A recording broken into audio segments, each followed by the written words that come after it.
Hello and welcome to our First Impressions video brought to you by MMO Play. And not really First Impressions today, this is actually our third look at Neverwinter. This is from Beta Weekend 2, which just completed yesterday, and a first look at the new class, the Control Wizard. This is a ranged DPS class, kind of got a lot of the ice spells, at least early on, from the D&D Wizards. You can see right now I just decided to pray at the altar to get a bonus. I was hoping to get some Astral Diamonds, but no luck, I hadn't done enough work yet. This is a single-player mission, one of the instances. I'm actually going to look at the boss fight from the first dungeon, too, so you can see a little bit of group content. Early on, for the most part, his abilities are a little lower damage than the rogue, actually significantly lower than the rogue, higher than everybody else, but they're also ranged, and they have a decent amount of crowd control. He does a lot of snaring, a little bit of stunning, and other sort of CC. I'm an elf, so I got... I believe at this point either 19 or 20 intelligence, which is his, that increases his damage output, also reduces the cooldowns of his encounter powers, which are the QWE. One thing also that the wizard has is the rogue on the tab will stealth, which is kind of his class ability. The wizard just has a fourth spot, so he actually has 4 encounter powers instead of the 3 the rogue does, but doesn't have anything else. His shift ability, his little special avoid ability, is actually a dodge. I think it's a blink. So you can hit it and it takes some of your stamina, which you can see right above that little D20 in the middle of the bottom of the screen. It'll let you blink back. It's kind of useful early on to move a little faster, I guess, and also to get out of a bad situation. Especially if you see a little red circle underneath you, you don't want to get hit with those. Those are generally really damaging abilities, and dungeons can be one-shot abilities, especially for anyone that's not wearing plate armor.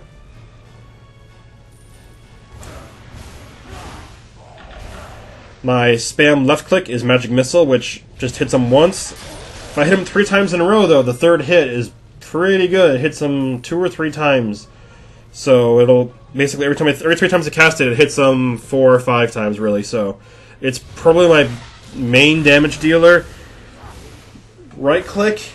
Early on, you have 2 choices. You have, I think it's not Cone of Cold.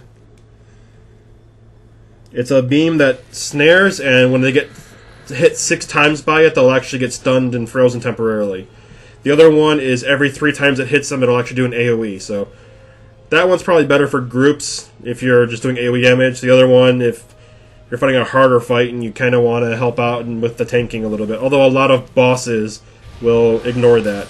Good for, I guess, not the dungeons, the other encounters, the group fights that are... I'm just looking around here. The little spray of treasure sometimes gets a little distracting. You can hear the music in the background, and this is also fairly low level. The max at the latest beta was 40. I think I made it to 20 by the end. The next beta is the end of March, so if you're interested in checking out the game, make sure you go sign up and look at some more information about that. It will be the last of the closed beta weekends. After that, I'd expect to start seeing rumors about open beta in April or May, hopefully. And hopefully launch isn't too far off. Last year, they were hoping for a Q1 release time, which doesn't look like it's going to happen this year, but I'm hoping that means it'll be a pretty quick trip to launch from here on out. You can see my R ability there. It puts up a little tornado on a guy, and anyone nearby who gets hit by it too. It's another little AoE damage ability. So it's some of the things that Wizard can do that Rogue just can't. The Rogue Trickster basically has no AoE. I had one ability and then my daily power, and that was it. Here's my little Ray of Frost. It does significantly lower damage than Magic Missile, but it also has the added benefit of snaring and eventually freezing. My tab ability currently is a knockback, which goes pretty well together with the Ray of Frost. I can knock them back as they get to me, and then just kind of keep back. I can keep one person away from me pretty well.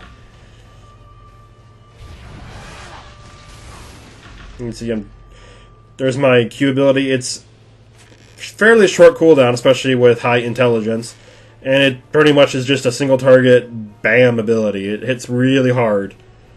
Kind of exploring around, finishing a dungeon. But let's go ahead and look at some group content from the Control Wizard's point of view. This is the last boss in the Clock Tower, which is the first group dungeon. There's a couple of encounters before the dungeon, but this is, I guess, the third real piece of group content. It's intended for level 16, I believe. I think I was 16 when I went in.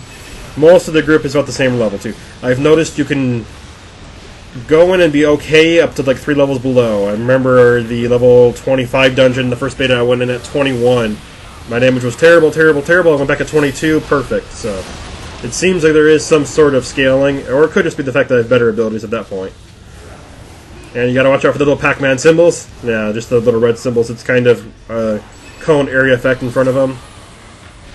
The little red one's gonna be a charge, so if you get that, get out of there, because the charge hurts. This guy doesn't seem to spawn the trash ads quite as often. Oh, I walked right into that one. I'm going to use my daily power. It's a huge point-blank area effect that also does a knockback. And I got my little knockback over there, too. Trying to help the clerics stay clear of aggro here. I wouldn't say the content is necessarily hard at this point, but a little concentration and coordination does help. According to an interview I heard with the developers over at Cryptic, the content does get quite a bit harder after about level 30, so we'll see when I get access to the third dungeon, hopefully next beta.